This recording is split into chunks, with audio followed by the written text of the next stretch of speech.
শেখ, এবং যারা ইসলাম নিয়ে কাজ করে, ইসলামী জনমত নিয়ে যারা কাজ করে, তাদেরকে বলা হয়েছে মৌলবাদ। এই মৌলবাদ বলে গালিও দেওয়া হয়। আপনি আমাদেরকে জানাবেন মৌলবাদ আসলে কি? মৌলবাদ যদি আপনি আক্ষরিক অর্থে গ্রহণ করেন, সেটা হলো মৌলবাদ যারা হলো যারা মূলের উপরে আছে, যাদের কোনো ফাউন্ডেশন আছে, যাদের ভিত্তি আছে, একটা মডেলের উপরে থাকে। যেমন ধর্ম, মূল ধাতু থেকে এটা আসছে, যা ধরে মানুষ চলবে, তার একটা মৌলিকতা আছে। আর এটাকে যদি ফান্ডামেন্টালিজম বলেন, তাহলে সেটা একটা রাজনৈতিক উদ্দেশ্যে এই শব্দটাকে তৈরি করা হয়েছে। মূলত আমরা ইসলামের যারা অনুসরণ করি, তারা কোরআন সুন্নাহর অনুসরণ করি, এটা আমাদের মূল বিষয়। এই মূলের উপর আমাদের থাকতেই হবে। যেমন মানুষকে যখন খারাপ কিছু ট্রিট করে, তখন সে বলে ওর কোনো বংশ পরিচয় নাই। কেন বলে? আর মূল নাই।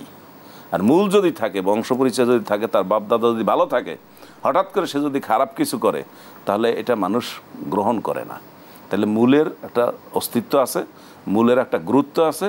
সুতরাং মূলের উপরে যারা থাকে তারা ঠিক আছে।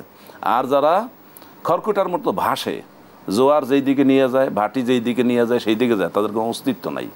এরা এই ক্ষণে আছে, ক্ষণে নাই।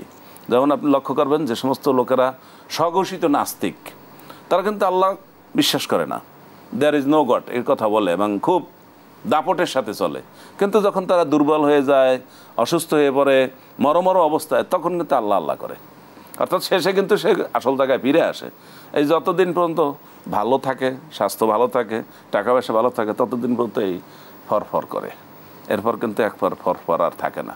দেখেন না, আমাদের একজন ছিলেন এরকম, ইসলাম সম্পর্কে খুব তার অ্যালার্জি। আবার মরার আগে আগে বলে গেছেন যে আমার কবরটা যেন ঢাকা বিশ্ববিদ্যালয় কেন্দ্রীয় মসজিদের পাশে কাজী নজরুল ইসলামের পাশে দেওয়া হয়। কেন আপনার ওখানে কবরটা লাগবে কেন? ওটা কি কবরস্থান? কথায় কথায় গালি দেওয়া, আবার কথায় কথায় গালি দেওয়া। আবার কাজী নজরুল ইসলাম দ্বিতীয় স্তরের কবি, এই সমস্ত বলতেন। আবার তার কবরের পাশে তার কবরটা দেওয়ার জন্য দাবিও করেছেন।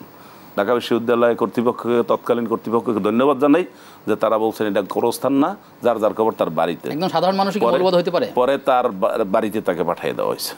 একদম সাধারণ মানুষও কি মৌলবাদ হতে পারে, নাকি শুধু মাদ্রাসা শিক্ষিতরাই মৌলবাদ হতে পারে? এইটা একটা গালি হিসাবে লোকেরা মনে করে, আসলে এটা গালি কিছু না। আমি মৌলবাদী, আমি মূলের উপরে আছি, আমি কোরআন সুন্নাহর উপরে আছি, আমি আল্লাহর তাওহীদের উপরে আছি, এতে আমার কোনো পরোয়া নেই।